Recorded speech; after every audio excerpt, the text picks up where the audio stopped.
Tell me about Timothée Chalamet as Willy Wonka in Wonka. Timothée Chalamet has 2 roads ahead of him. Depending on what he does, he's either going to be the next Leonardo DiCaprio or he might be the next Johnny Depp. And both of those are really great, but I would rather be Leonardo DiCaprio. I'm not going to lie. just for like consistency purposes. Like Johnny Depp's career kind of started, he kind of just like started doing similar things in a way where people are like, oh, you're playing another weird person. And if Timothée Chalamet ends up dating Amber Heard after this, we know which road he took. And they're saying he was dating like a Kardashian, which is like an equivalent of Oh, that. They suck the life. That's even worse. Anyone? Yeah, it is. That's even worse. They Amber Heard and just tell her, don't poop, don't do that in the bed. They just suck the life force out of anybody that they're dating. But he's super talented. Tom Holland has kind of put a shadow a little bit on him. Timothy's like Christian Bale and Tom Holland's like Leonardo DiCaprio in terms of like they'll go for Tom first before they go for Timothy for a role. Like he was up for Spider-Man and they picked Tom. But Timmy, he's so talented. I think he's the more talented actor. I didn't really care for Bones at all, but he was great in that. Call Me by Your Name, or the Greta Gerwig films that he's been in. He's just a really talented actor. He's really good at playing sad people, and I think that hit it on the nose right there. Yeah. And I think the Willy Wonka role, acting epitaph there. He's really good at playing sad people. Even in Dune, like I love the first Dune, but he's playing a sad boy. He's playing the sad savior. If he ever smiles, he probably smiles all the time in real life and no one recognizes it. So he probably doesn't have to have any security at all if he smiles. No one recognizes him. Hold up. You're not Timothée Chalamet. Where's your grin? Like, where's your upside down grin? He's one of my favorite young actors, and I think that the trailer convinced me. Because when they first did it and they showed the picture, like, oh, he looks really cool. Maybe too cool to be Willy Wonka. But then when I watched the trailer, I was like, oh, okay, I see what they're doing. He kind of has the flavor of the original actor. He kind of looks like him when they did the side-by-side pictures. And I think that this will give him an opportunity to break out of that sad boy persona and show his range as maybe doing comedic stuff, because he was on SNL and he did a great job with comedic bits. So I'm really excited to see what they do here. You know, I was like, why would he need a prequel? But they convinced me that this might be a good reason to do it. And it's such a tough thing, especially when you want to channel Gene Wilder.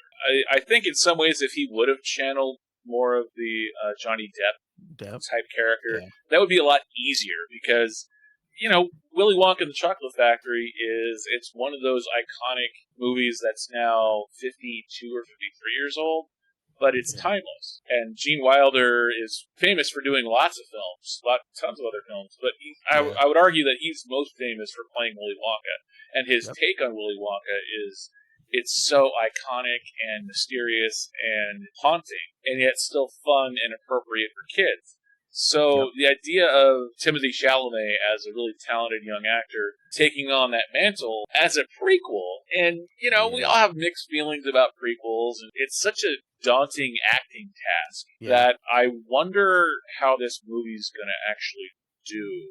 Because it has a decent-sized budget, it looks like. And anytime you can do a prequel and have the introduction to characters, it's always a risky proposition. What information are you giving me now that I needed to know? We've already had a full trailer out for it, and it's, if I'm totally honest, it's one that I'm still digesting. You know, because it is about a guy with chocolates. You gotta digest it a little bit more. It's not just a pop and go. It's chocolate. It's not cotton candy. My God, if there's a Willy Wonka version of cotton candy, that'd be even more. That'd be crazier. If I'm being honest, I don't really know what to think of him doing a slight Gene Wilder impersonation, but he's such a talented actor. The fact that this is a film that's coming out December 15th, right before Christmas, and it has the studio's confidence, it has an Oscar caliber actor, and the balls, strong director. Yeah, and the fact that they have the balls to go straight after Gene Wilder, not in a challenging way, but having the balls to channel his character, his take on Willy Wonka, is such an amazing thing.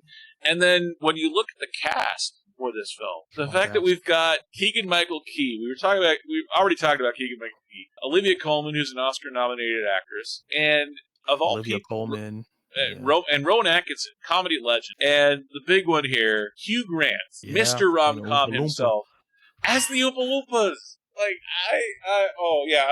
I can't wait to see that. The charming English gentleman as an Oompa Loompa. He was so great in Dungeons and Dragons early this year, a very underrated fantasy film that we got. Oh yeah, yep. He was a great villain in that, so I'm excited.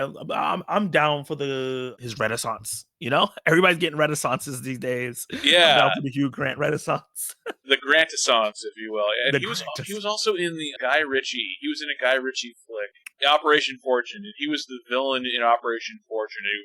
He went full character actor as the villain. It was great. It was I still gotta watch that. Is that? And it was not that it was like the perfect Guy Ritchie film, but it was a fun Guy Ritchie film, and Hugh Grant pops up in a lot of Guy Ritchie films. But December 15th, December's going to be packed this year. Oh yeah, Warner Brothers literally has, I think, 3 or 4 films coming out in 12-day span, back to back to back, which makes no sense to me.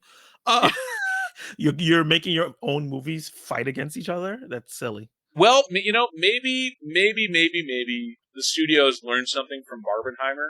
So maybe if they're different enough, you actually want restaurants. Yeah, you actually want them. Yeah.